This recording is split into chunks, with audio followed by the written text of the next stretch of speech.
Well, I think Mr. Carney, when he was running during the campaign, he had already said that he wanted to reset Canada-India relations. We shouldn't ignore India in the long run and deal with your issues in the way you can. I mean, that's how leaders do that sometimes. Canada is open to working on the evidence that's been provided in many of these cases. That's what the High Commissioner actually said publicly and told me in a conversation.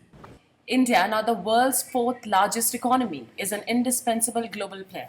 With Prime Minister Modi's presence at the G7 summit, how do you see this influencing Canada's approach to resettling strained bilateral ties, particularly in the wake of past tensions over Khalistan-related issues? Well, I think Mr. Carney, when he was running during the campaign, he had already said that he wanted to reset Canada-India relations. I think at that time, India hadn't graduated to the fourth place. And so he already saw the importance and significance of the country on the international stage. And I think that now that India has moved to the fourth place, that only probably encouraged him more. As well, I think that other partners in the G7 may have spoken to Mr. Carney and said, right or wrong, India may have some issues with you, but we shouldn't ignore India in the long run and deal with your issues in the way you can. I mean, that's how leaders do that sometimes. Okay. Several Sikh groups are protesting Canadian PM Carney's invitation to PM Modi. How seriously should Canada view these protests, considering these groups have arguably done more damage to Canada's international image than to India's interests? Well, they did a huge damage to our image as a country when they brought down Kanishka in 1985. Long before that, in fact, terrorist Dalvinder Parmar had killed some police officers and run to India. And Indira Gandhi, in fact, had sought the extradition of Mr. Parmar. And at that time, I believe we didn't have an extradition treaty, and Mr. Parmar was never sent back. And then Mr. Parmar became the top mastermind of the Air India terror. So in a sense, we've already been damaged hugely by these elements, and they continue to do damage to Canada's image in the world. Canada's political parties have allowed these elements to seep into them. And in fact, the former Prime Minister Harper spoke some days ago saying, just like we would not entertain anyone that wants to separate Quebec from Canada within the parties that want to govern Canada as a country, similarly, we shouldn't be allowing elements into our political parties that want to dismember friendly countries. He said that some days ago, and I've felt that all along, and I think that Mr. Carney may secretly believe in the same thing, although he hasn't said so. So, India has long sought the extradition of 26 fugitives, including Khalistani extremists. Is PM Carney likely to act on these demands? I had spoken to Mr. Verma, the High Commissioner who had left India during this kerfuffle, and he had in fact publicly said that Canada was now beginning to move on several of those requests. Now, where they are and how far the movement has taken place, I don't know. I believe that Canada is open. There is an extradition treaty. Canada is open to working on the evidence that's been provided in many of these cases. That's what the High Commissioner actually said publicly and told me in a conversation. How significant is PM Modi's visit for boosting India-Canada trade relations? Well, I believe it is very significant because Canada exports a lot of grains to India, a lot of dals and the stuff, and I have a friend who is in that business and is suffering because no trains are leaving from his place. And I believe that it's very, very important, both in terms of trade and in terms of international issues. We have similar interests, being democracies, and I believe that India, Canada, both being in a sense somewhat non-aligned, or having strategic independence, as we call it. I think they have a lot in common to work on in the international stage.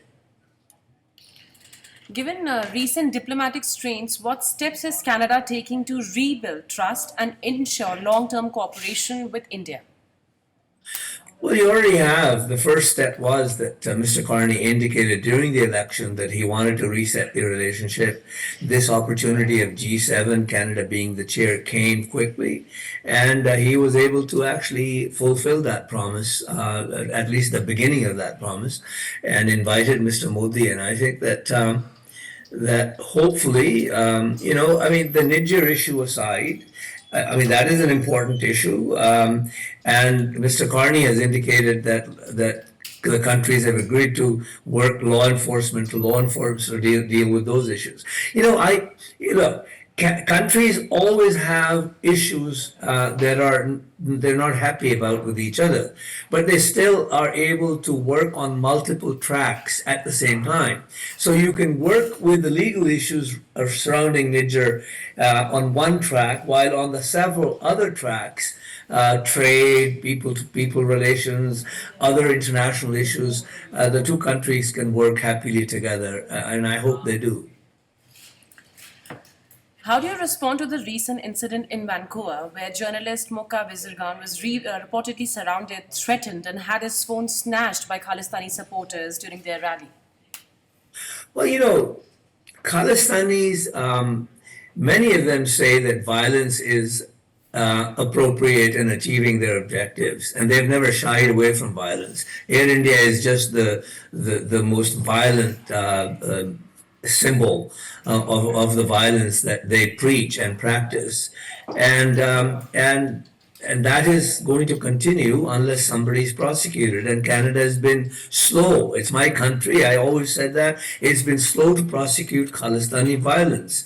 And as long as they don't prosecute threats and violence that's done by the Khalistanis, Canada is destined to suffer from this scourge for a long time. It is in Canada's interest to deal with these elements. Yes, it's in India's interest too, but it is more in Canada's interest for its own peace and security within its own borders and the security of its own people.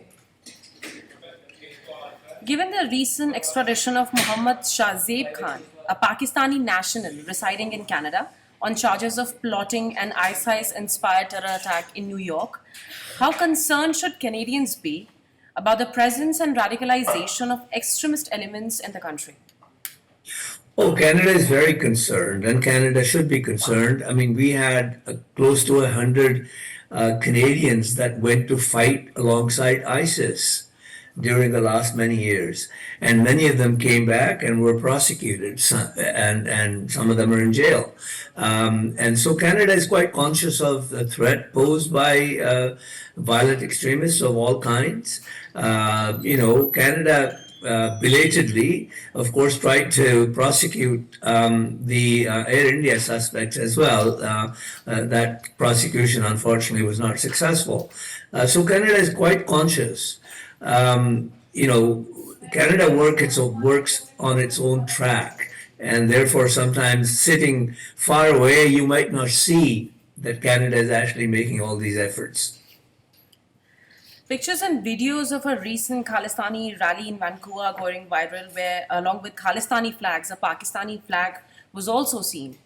Does this not expose Islamabad's hand-in-glove role in fueling separatism on Canadian soil?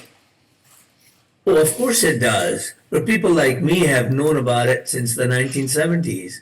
The first state declaration of Khalistan was made in either Washington Post or New York Times by Jagdish Singh Chauhan, and he had just visited Pakistan. So with ISI money or Pakistani money funneled at that time by the CIA to Pakistan, that's how the first declaration was made in the United States of America. And I met Chauhan in the 70s in Canada. He visited here several times, and Parmar and the like, many of those people became his followers, and then separated because they were more violent than he, and he was non-violent, and so there was that schism. No, we have always known about the ISI connection. We still believe that some of the current activities by like the likes of Pannu and others are Pakistani agents. I mean, his handlers are Pakistanis in the United States of America. We've known that. India has known that. Canadian politicians, many of them, gullible as they are, either turn a blind eye or are ignorant of that. And I think that with the Pakistani flag doing the rounds in the Khalistan demonstrations, Canadian politicians would become aware of the kind of heinous policy that Pakistanis have had for a long time to destabilize India, Punjab.